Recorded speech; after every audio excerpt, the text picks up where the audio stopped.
How to fix the Oracle VM VirtualBox needs the Microsoft Visual C Redistributable package being installed first. Hello everyone, and let's get started. When VirtualBox prompts you to install the Microsoft Visual C Redistributable package, it's because VirtualBox relies on certain libraries provided by Visual C Redistributable package. These libraries are necessary for VirtualBox to function properly. So, in order to resolve this issue, you need to download and install the Microsoft Visual C Redistributable package.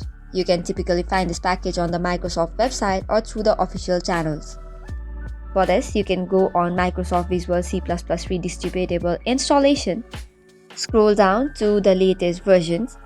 Make sure to check the system architecture, which is 32-bit or 64-bit, and the version of Visual C required by VirtualBox.